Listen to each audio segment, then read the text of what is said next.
जयतु भारतम जयतु संस्कृतम AP Sanskrit studies YouTube channel को समस्त को स्वागतम।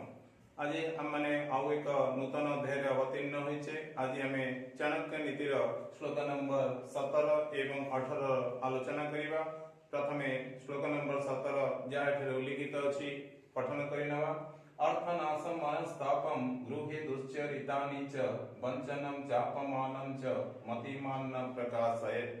प्रथमे यार संधि विच्छेद देखिनवा। प्रथम धाड़ी रे अछि मनस्तापम मनः युक्त तापम एवं तापर अछि दुश्चरितानि दुख युक्त चरितानि। तापरे द्वितीय धाड़ी रे चापमानं च लेखा अछि च युक्त अपमानं युक्त च।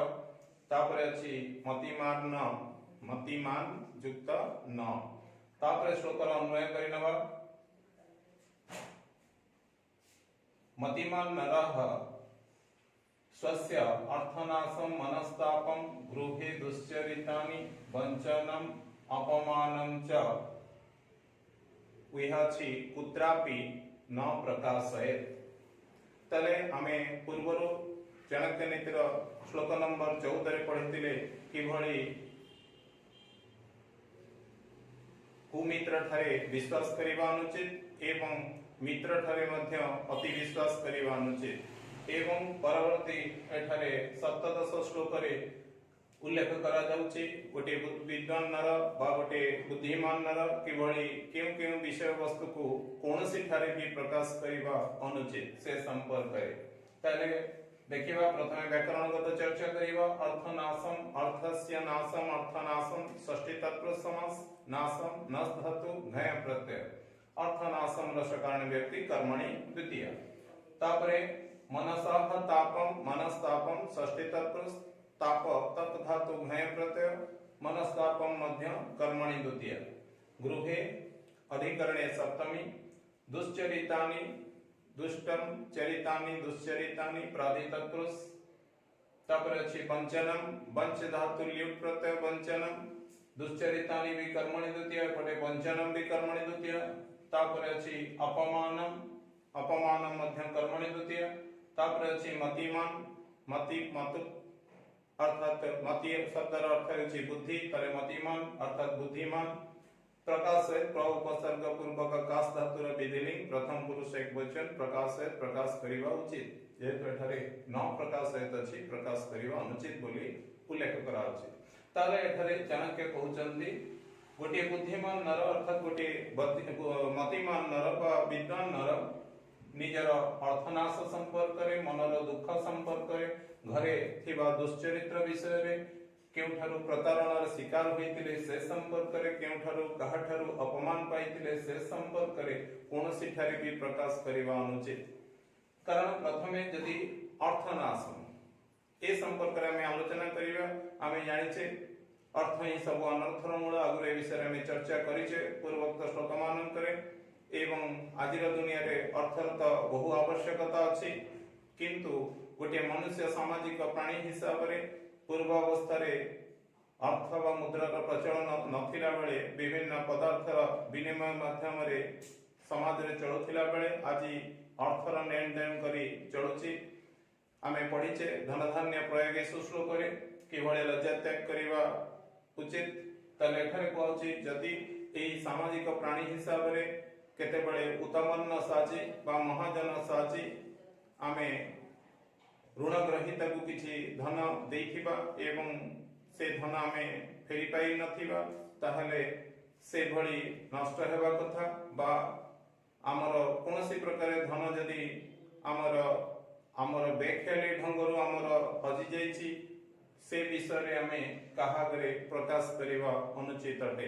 कारण ए भଳି जतेबेले आमे हमर बंधु मानक सम्मुख रे प्रकाश करू से बंधु मानक भितरे जदि केही कृत्रिम बंधु थिबे बा विषमुख पयमुख बळी बंधु थिबे से सामने रे तो दुख प्रकाश करिवे हम दुख रे दुखी हेबे समदुखी हेबे किंतु परवर्ती समय रे से भी हमर अर्थ को नाश करिवार कारण सजी पारंती। कारण ए दुनिया रे समस्त बंधु प्रकृत बंधु नुहंती। तापर जीवा मनस्ताप मनसः ताप अर्थात मनर दुख मनस शब्द से षष्ठी मनस ताले मनर दुख विषय मध्य कहा आगे प्रकाश करबा अनुचित बोली कहा जायछि। साधारण भाव में आमे जदियो जानिचे दुख कहिले कमे सुख कहिले बढ़े। सुख कहिले निजको आत्मतृप्ति आसे, दुख कहिले अन्य मानक ठारू दया बा अन्य मानक ठारू टिके आश्वासना प्रबोधना सुनी मन को सांत्वना मिले। किंतु एठारे मध्य कह जाउची मनर दुख को समस्त आगे प्रकाश करबा अनुचित। ठीक सेही भली भाव रे जे बड़ी अर्थनाश विषय रे, कारण जो मानक आगे आमे हम दुख विषय रे प्रकाश करिवा सेमानक मध्यरु केही जदी टिके कुप्रकृतिर थिबे से माने परवर्ती समय रे पुनर्बार हमकु दुख उपरे दुख अर्थात बेड़ी उपरे कोरडा बा मोहर गुरनै कांतर रे पकेला परी हमकु आउ किछि दुख देई बा दुखर से माने कारण साची आमे दुख को किभଳି सहुचे बा अतिक्रम करूचे ताहा देखि से माने मजा उठी पारंती। तेणु करी आमे हमर मनर दुख को धैर्य संबलित भाव रे बा धैर्य धारण पूर्वक सहीबार चेष्टा करिबा। जेभଳି भाव रे गीता रे कहैछि दुखेषु अनुद्विग्न मन, किंतु अन्य मानक आगे से विषय रे प्रकाश करिबा अनुचित बोली एठारे जनके कहउचंती। तापर अछि गृहे दुश्चरितानि। हम समस्तंकर गोटे गोटे गृह अछि जो माने आमे गृहस्थ एवं से गृहस्थर सदस्य हिसाब रे हम मन को किभଳି आचरण करिबा दरकार से संपर्क रे ठारे उल्लेख करी कहउछि जे घरे आमे जो 4 प्राणी 6 प्राणी की 8 प्राणी की 10 प्राणी जेभଳି भाव रे जते जण सदस्य थिबा से छोट परिवार हो बा यौथ परिवार हो से घरे समस्तंक चरित्र समान थिबो बोली किछि माने नहीं। समस्ते उत्तम प्रकृति रे थिबे बोली किछि माने नहीं। किछि न किछि कहा पाखरे कुप्रकृति थाई पारे, किंतु से कुप्रकृति बा दुश्चरित विषय रे आमे बाहरे कोनोसी ठारे प्रकाश करिवा अनुचित अटे। बरं से दुश्चरित को आमे परिवर्तन करिवा पई प्रयास करिवा आमे समस्तंकर गृहजन मानकर बा सदस्य मानकर कर्तव्य अटे। किंतु तार से दुश्चरित्र विषय रे आमे बाहरे पड़ोसी जन कि अन्य जन निकट प्रकाश करवा अनुचित, कारण ता द्वारा हमर गृहर अभिजात्य और संस्कार पदारे पड़े एवं जी बखाणे ता निजस्वता को से नष्ट करवा सदृश ताहा प्रमाणित होइथाय। एवं चतुर्थ रे कह जायछि एठारे वंचनम वंचल्युट वंचनम ठकामी, जहां में अर्थनाश सहित आलोचना करितिले। जदि कोनोसी प्रकार काहाठारु आमे जदि प्रतारणार शिकार मध्य हेचे केही हमकु कोनोसी प्रकार ठकीछि हमठारु किछि साहाय्य नै हमकु फेरस्त देई नाही इत्यादि से संपर्क रे मध्य हमें बंधुमान आगे समस्त आगे प्रकाश करवा अनुचित, कारण ता भितर जदि कि पुनर्बार दुश्चरित्र संबंधी पड़िले अर्थात से माने भी सामने रे हमको आहा कही परवर्ती समय रे हमको पुणी किछि साहाय्य नै तंकर दैन्यता प्रकाश करी तंकर असुविधा संपर्क रे उपस्थापन करी हमठारु साहाय्य नै पारंती एवं से माने मध्य ठीक सेही भली हमको परवर्ती समय रे ठकीबार चेष्टा करंती।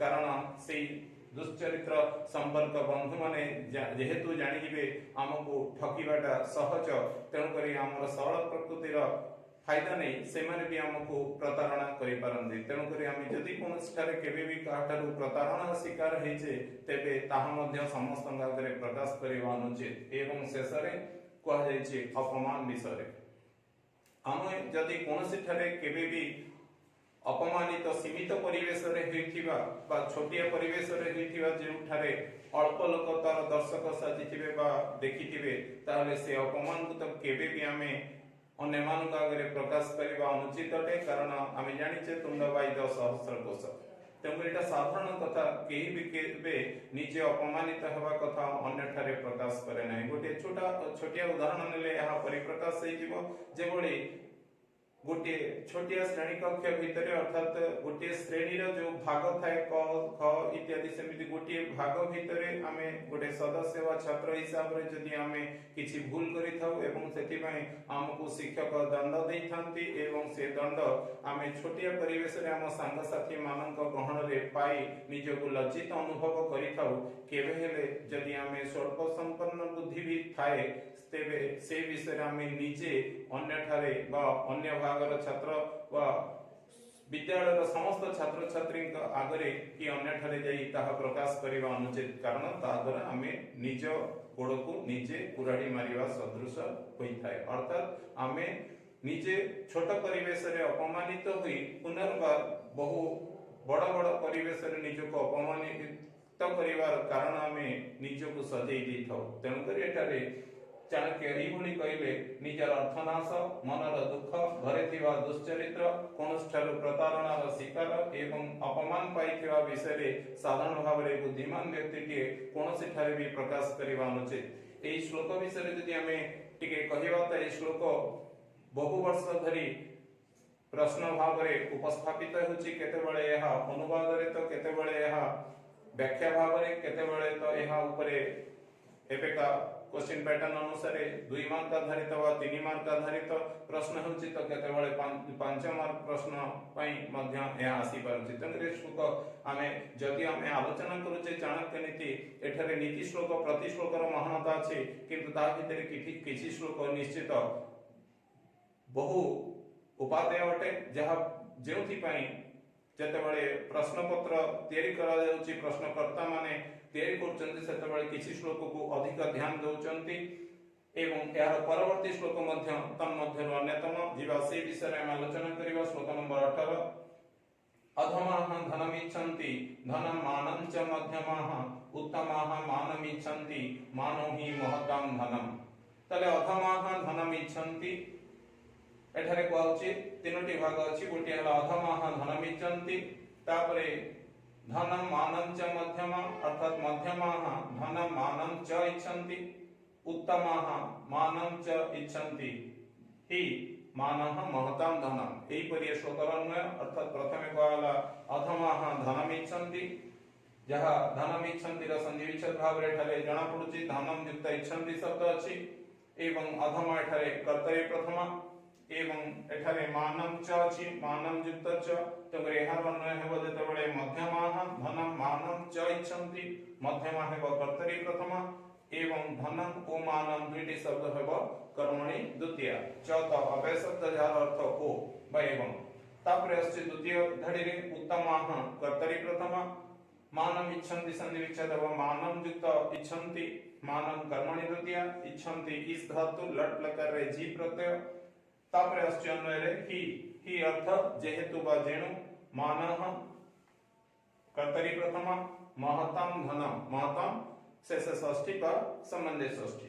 तले एही भଳି भाबरे व्याकरणगत एवं तार अन्वय आलोचना कला परे हम जीवा एरो साहित्यिक अर्थ को बुझिबा। ताले एठाले चाणक्य कहिबा को चाहुचंती दुनिया रे तीन प्रकार लोक देखा जानती, अधम, मध्यम एवं उत्तम। जे भଳି पूर्वोक्त श्लोक आलोचना कला बेले आमे कहउतिले जे शास्त्र उल्लेखित अछि, अर्थात भर्तृहरि अन्य दृष्टि तीन प्रकार मनुष्य को विवेचना करिछन, उत्तम, मध्यम, अधम अर्थात उद्योग दृष्टि। उत्तम व्यक्ति माने जे कोनसी उद्योग करिया पूर्व तार हानि लाभ विषय परवर्ती समय ताहा किभଳି निज पई आसीबो से विषय पुंखानुपुंख विवेचना पूर्वक कार्य रे हाथ दियंती एवं मझिरे कोनसी प्रकार असुविधा आसिले मध्य साहसर सहित तक अतिक्रम करंती एवं सुविधा आसिले ताको धरी रखिया पई बा जारी रखिया पई तांकर प्रचेष्टा अव्याहत रखंती एवं शेषरे सफलता से मानकु स्पर्श करे।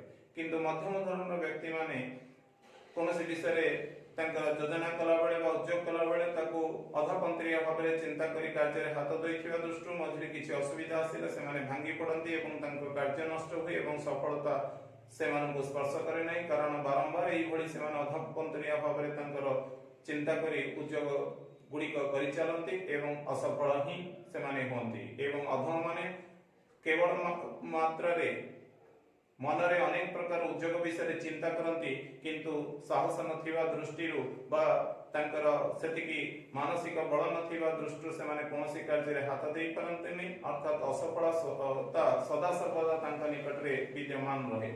एठारे किंतु चाणक्य अन्य दृष्टिरु कहिचंती जे उत्तम व्यक्ति माने कोन चाहंती, मध्यम व्यक्ति माने कोन चाहंती एवं अधम व्यक्ति माने कोन चाहंती एवं ता भितरु निष्कर्ष बाहर करिचंती मानव सम्मान ही जेहेतु महत व्यक्ति मानकर धन अटे। केवल देखिबा हमें अधमाः धनम इच्छन्ति, एठारे से कहउचंती जो माने अधम व्यक्ति अर्थात बुद्धि वृत्ति दृष्टिरु अधम व्यक्ति से माने सदा सर्वदा धन को ही इच्छा करती जेभली आम जानचे आज जुगे धनर बहु आवश्यकता अच्छी किंतु से धन अर्जन करला बेले से माने अत्यधिक धन पिपासु होइथिबा दृष्टि एणे तेणे सदा धावमान रही जेतेबेले धन उपार्जन करिवार चेष्टा करती सेतेबेले भूल ठीक एवं भल मंद विचार करिवा शक्ति से माने हराई बसंती जहा फल रे से माने कुउपाय मध्य धन उपार्जन करिवा को पछ हुंचा दियंती नाही एई भली भाबरे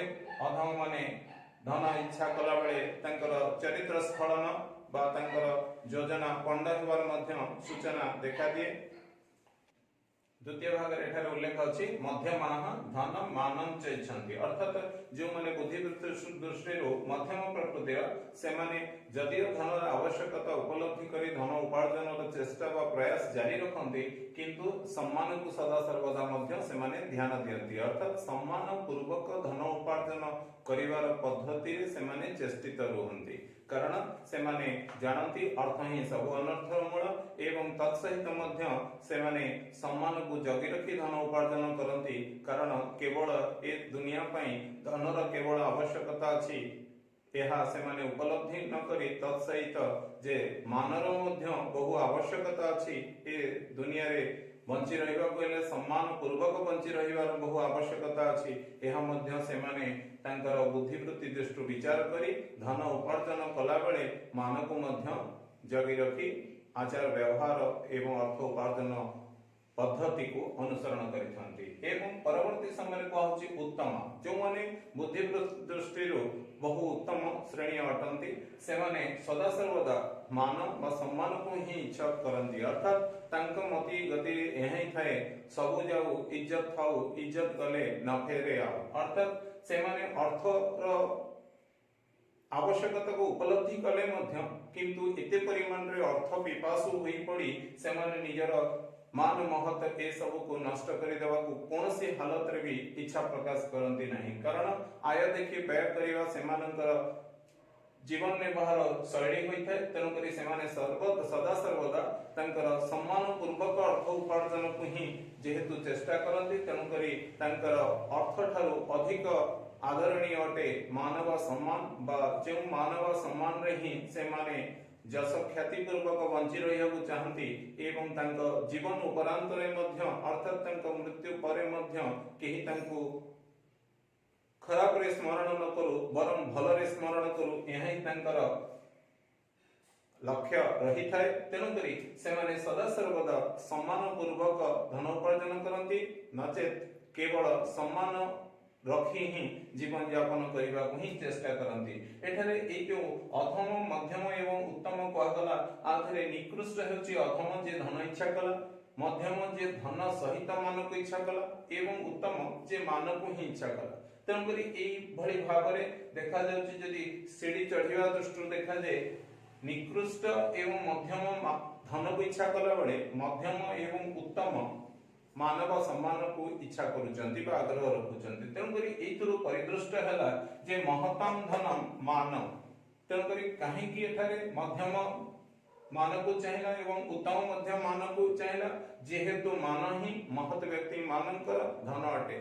तले महत व्यक्ति सेही माने ही अटंती जे माने धन को तृण बा तुच्छ बोली माने करंती बेली आमे पूर्वोक्त श्लोक रे मध्य पढ़ी सारिचे अहोवत विचित्राणि चरितानि महात्मनम लक्ष्मीं तृणाय मन्यन्ते तद्वारेण नमन्ति च अर्थात से माने तुच्छ माटी गोड़ी बा तृण भली धन को माने करंती और जदि धन तनको प्राप्त हुए तथापि से माने विद्या ददाति विनय न्याय से माने विनम्रता प्रकाश करंती एवं धनर सठिक उपयोग करंती जे भली धनर आमे मध्य आलोचना करिछि पूर्वोक्त श्लोक रे धनर तीनोटी गति अछि गोटे हला आवश्यक अनुसार निज पाई निज परिवार जन इत्यादि पई व्यवहार एवं द्वितीयटी होछि दरिद्र ब्राह्मण बा देव पूजा बा अन्य जनमानकर आवश्यकता पई सेमान को सहाय्य करिवा एवं ए दुईटी गति रे जदि आमे धन को व्यवहार न करिवा तले धन निश्चित भाव रे नष्ट गति प्राप्त होई थाए अर्थात धनर